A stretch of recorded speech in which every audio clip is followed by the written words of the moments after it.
बिस्मिल्लाहिर्रहमानिर्रहीम। अस्सलाम वालेकुम। मैं नाहिद सरफराज और अभी बात करूँगी अरशद शरीफ साहब की जो मर्डर हुआ है उस पर जो अब डिटेल्स आई हैं, जो अपडेट्स आई हैं, उनके बारे में हम बात करेंगे।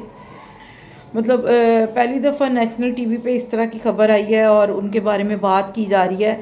बात भी इतनी डेंजरस, इतनी ख़तरनाक बात की जा रही है जो समझ से बाहर है। मतलब इंसान के रोंगटे खड़े हो रहे हैं। यकीन करें मेरे ये ऐसे जो है ना वो खड़े हो गए हैं बाल के स्किन से कि जैसे बंदा सुन्न हो जाता है। मतलब ये देखें कि माँ का बेटा कत्ल हुआ है और उस माँ को पहले तो उससे ही दूर रखा जा रहा है कि उसको दी नहीं जा रही थी जो पोस्टमार्टम रिपोर्ट थी। और अब जो डिटेल्स आ रही हैं और वो इतनी डेंजरस है कि इंसान सोचने पे मजबूर हो गया कि वो बंदे के पास कौन से हकाइक थे जो पाकिस्तान के, मतलब ऐसे हकाइक थे जो किसी को चाहिए थे और जो जिनको लेने के लिए उन्होंने इस कदर जुल्म किया है कि जो है ना मतलब शायद शैतान भी रो पड़े। इस कदर जुल्म किया है। सबसे ज़्यादा शैतान को हम ज़ालिम समझते हैं और सबसे ज़्यादा ये समझते हैं कि शैतान जो है वो इंसान के लिए बुरा है, लेकिन इंसानों की शक्ल में भी शैतान मौजूद हो और वो शैतान जो है वो इस तरह से इंसानों की शक्ल में आकर इस तरह से तकलीफ़ देते हैं कि ये भी चीज़ समझ से बाहर हो रही है कि ये क्या हो रहा है।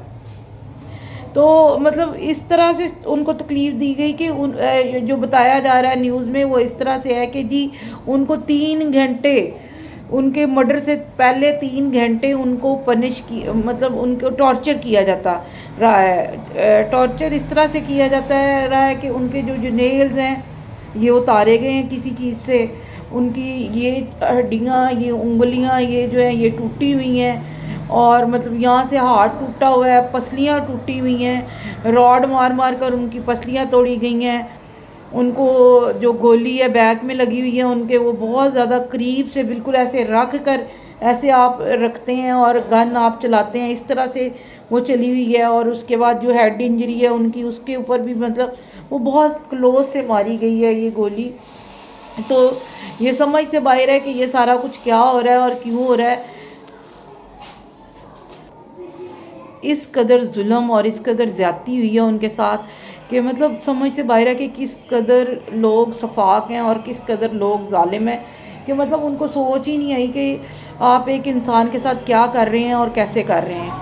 और उससे भी बड़ी परेशानी की बात यह है कि हमारी गवर्नमेंट को जो है वो कीनिया गवर्नमेंट पे अब दबाव डालना पड़ेगा और पता करना पड़ेगा कि एक हमारे इतने अच्छे इंसान, एक इतने अच्छे सहाफ़ी के साथ क्या हुआ है वहाँ पे और क्यों हुआ है वहाँ पे। और एक चीज़ जो मतलब वो बता रहे हैं कि देखिए वकार और खुर्रम जब वो वहाँ पे थे तो वहाँ पे कह रहे हैं कि जो वो एरिया है वो तकरीबन सारे का सारा जो है वो वहाँ पे गन शूटिंग का काम होता है या इस तरह से काम होता है। चलें जी, जो भी काम होता है, जैसे भी काम होता है, लेकिन ये वकार और खुर्रम जो हैं ये सब जानते हैं, इनको सब कुछ पता है।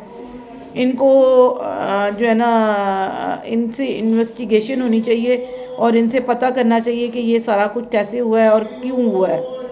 इसके बाद जो है ये इतनी दर्दनाक खबर है, मैं तो यही चाहूँगी कि उनके पेरेंट्स ये मतलब उनकी जो वालिदा हैं वो ना ही सुने तो ये ज़्यादा अच्छा है, ना ही देखें। उनके साथ जो कुछ भी हुआ है वो पुलिस की मौजूदगी में, पुलिस के साथ मिलकर हुआ है। उनके जिस्म में कील ठोके गए हैं, मतलब जगह जगह उनके बॉडी में ज़ख़म है, उनकी बहुत सारी जिस्म की हड्डियां टूटी हुई हैं, बहुत ज़्यादा उनको टॉर्चर किया जाता रहा है और जो गोलियां उनको लगी हैं वो भी बहुत करीब से लगी हैं। तो ये सब जो है बड़ा जो है ना एक कर्बनाक वाक़या है और इंसान का जो दिल है ना वो ऐसे दहल जाता है अंदर से कि यार हम एक इंसान के साथ आखिर जिसने भी किया वो भी इंसान होंगे ना। और उस इंसान का जुर्म, सबसे बड़ी बात उसका जुर्म क्या है कि वो पाकिस्तान से मोहब्बत करता है, वो पाकिस्तान की जो है बका के लिए काम कर रहा है, वो पाकिस्तान की हकीकी आज़ादी के लिए काम कर रहा है। ये जुर्म है उस इंसान का और उस इंसान के इस जुर्म की उसको इतनी बड़ी सज़ा दी गई है। हमारे लिए लम्हा फ़िक्रिया है। हम लॉन्ग मार्च और इन चक्करों में पड़े हुए हैं, उस बंदे की तरफ हम से ध्यान ही जो है ना वो टोटली हट गया हुआ है कि ये क्या हो रहा है क्या नहीं हो रहा। اور ایک چیز جو ہے نا مجھے مطلب یہ اس کی ہم پاکستانی گورنمنٹ سے اپیل ہی کر سکتے ہیں جو ہمارے پاس میں ہے کہ آپ پلیز اس کی انکوائری کرائیں، پلیز اس پہ تفتیش کی جائے. اور پاکستان کے صحافی سننے میں آ رہا ہے کہ مرتضی علی شاہ بھی وہاں پہ گئے ہیں اور انہوں نے ساری انویسٹیگیٹ کیا ہے، اور وہاں پہ وہ کچھ 10 لوگوں کا بھی ذکر کر رہے ہیں، اور ایک بلیک واٹر کمپنی ہے کوئی، اس کا بھی ذکر کر رہے ہیں. اللہ ہی بہتر جانتا ہے جی، ہم تو جو سن رہے ہیں وہی آپ کو بتا رہے ہیں. تو یہ جو چیزیں ہیں نا، مطلب یہ چیزیں بہت زیادہ دردناک ہیں. وہ ایک لفافہ صحافی نہیں تھے، وہ ایک نڈر، بے باک اور بہت باوقار انسان تھے، اور انہوں نے اپنی اسی بقا کی جنگ لڑتے ہوئے انہوں نے اپنی جان دے دی اس ملک کی خاطر.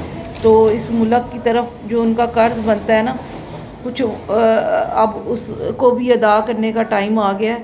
تو میری ریکویسٹ ہے کہ اگر ہماری آواز کہیں ایوان بالا میں چلی جائے، یا کوئی ایجنسی یا کوئی بھی ایسا بندہ جو اس کے بارے میں کچھ کام کر سکتا ہے، تو میں ان سے ریکویسٹ کروں گی کہ ارشد شریف کے کیس پہ جلدی کام کیا جائے، اور ان کی جو بھی حقائق ہیں ان کے پیرنٹس یعنی ان کی والدہ کو بتایا جائیں. ان کا حق بنتا ہے کہ ان کے بیٹے کے ساتھ کیا ہوا وہ یہ جان سکیں.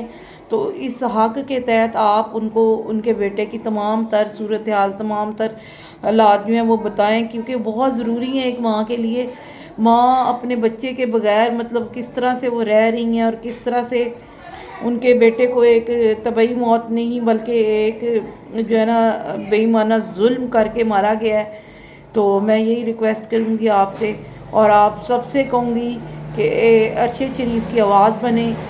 Justice for Arshad Sharif. Thank you so much.